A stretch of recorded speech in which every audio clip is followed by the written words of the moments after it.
नमस्कार मित्रांनो, मी वसंत साळकर आणि तुम्ही पाहताय मराठी अड्डा युट्यूब चॅनल।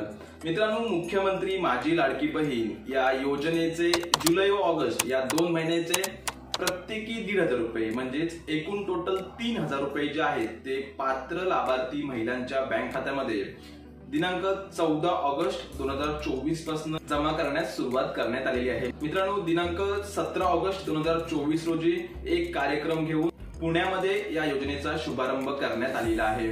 यावेळी मित्रांनो, बऱ्याच लाडक्या बहिणींच्या खात्यामध्ये डीबीटी मार्फत पैसे जे आहेत ते जमा करण्यात आलेले आहेत। मित्रांनो, हे पैसे शासनाकडून तर जमा करण्यात आलेले आहेत, परंतु काही बहिणींच्या अशा कमेंट आहेत की त्यांना अजूनपर्यंत हे पैसे भेटलेले नाहीयेत किंवा अर्ज भरताना त्यांनी जे बँक डिटेल्स दिले होते त्या बँकेमध्ये पैसे न येता भलत्याच बँकमध्ये त्यांचे हे पैसे आलेले आहेत। असे अनेक प्रश्न जे आहेत ते लाडक्या बहिणींकडून केले जात आहेत। एक गोष्ट ध्यानात ठेवा, याच बँकमध्ये तुमचे पैसे जे आहेत ते येणार आहेत। ही बँक कोणती आहे किंवा कशा प्रकारे तुम्हाला हे तपासायचं आहे या संदर्भातील सविस्तर माहिती आपण व्हिडिओमध्ये पुढे जाणून घेणार आहोत मित्रांनो। त्यामुळे व्हिडिओ शेवटपर्यंत नक्की पहा।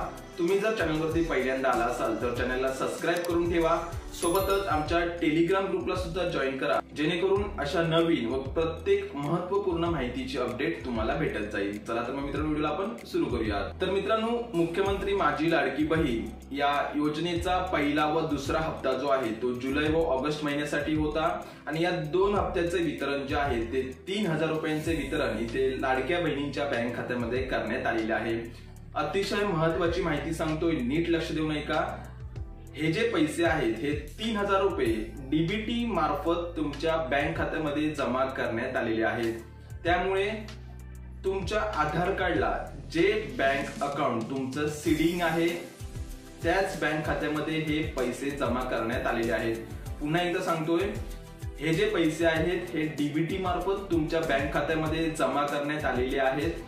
त्यामुळे तुमच्या आधार कार्डला जे बँक अकाउंट सीडिंग आहे त्याच बँक अकाउंट मध्ये हे पैसे जमा झालेले आहेत। राहिला प्रश्न की तुम्ही अर्ज करताना जे बँक डिटेल्स दिले होते त्याचं काय?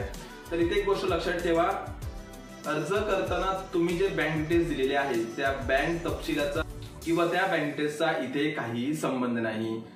परत एकदा सांगतो, हे जे पैसे आहेत ते डीबीटी मार्फत तुमच्या बँक खात्यामध्ये जमा करण्यात आलेले आहेत।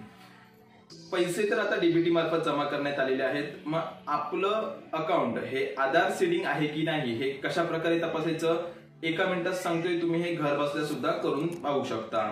तर मित्रांनो, तुम्ही ते स्क्रीनवरती बाजूला पाहू शकता। तुम्हाला तुमच्या मोबाईलमध्ये myaadhar.gov.in या वेबसाईट वरती यायचं आहे। याची लिंक मी खाली डिस्क्रिप्शन बॉक्स मध्ये मित्रांनो दिलेली आहे।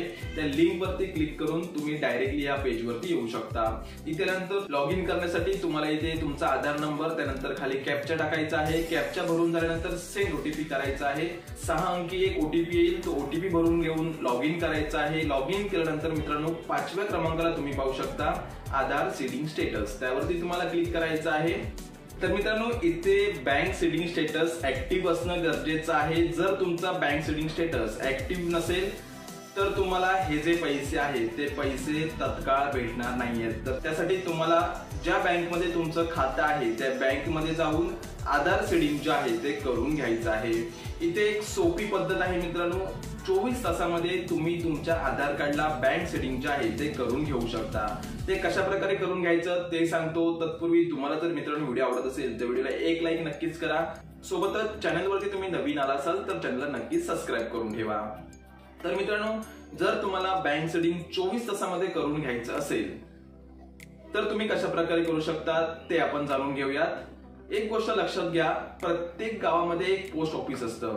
त्या पोस्ट ऑफिस मध्ये जाऊन जर तुम्ही IPPB म्हणजेच इंडियन पोस्ट पेमेंट बँक हे जर तुम्ही खातं ओपन केला तर तुमचं आधार सीडिंग जे आहे ते 24 तासाच्या आतमध्ये तुम्हाला करून भेटणार आहे। आणि हे आधार सीडिंग करण्यासाठी एक 10 ते 15 मिनिटाचा टाइम लागणार आहे। त्यासाठी फक्त तुमच्या जवळ आधार कार्ड आणि पॅन कार्ड हे 2 डॉक्युमेंट्स असणं गरजेचं आहे। तर मित्रांनो, जर तुम्ही इंडियन पोस्ट पेमेंट बँक मध्ये जर तुमचा आधार सीडिंग केला तर तुम्हाला मुख्यमंत्री माझी लाडकी बहीण या योजनेचे दर महिन्याला जे 1,500 रुपये भेटणार आहेत ते भेटत जातील। किंवा तुम्ही तुमच्या पर्सनल दुसऱ्या कोणत्याही बँक मध्ये जाऊन तुमचं आधार सीडिंग जे आहे ते करून घेऊ शकता। तर मित्रांनो, आधार सीडिंगला जे तुमचं बँक अकाउंट आहे त्याच बँक खात्यामध्ये तुमचे पैसे जे आहेत ते जमा केले जाणार आहेत। तर हे जे पैसे आहेत मित्रांनो, हे डीबीटी मार्फत तुमच्या खात्यामध्ये जमा केले जात आहेत। आशा करतोय मित्रांनो, व्हिडिओमध्ये सांगितलेली माहिती तुम्हाला नक्कीच आवडली असेल। व्हिडिओ जर आवडला असेल तर जास्तीत जास्त लोकांपर्यंत शेअर करा, जेणेकरून त्यांना सुद्धा या महत्त्वपूर्ण माहितीचा फायदा होईल। धन्यवाद। जय हिंद, जय महाराष्ट्र।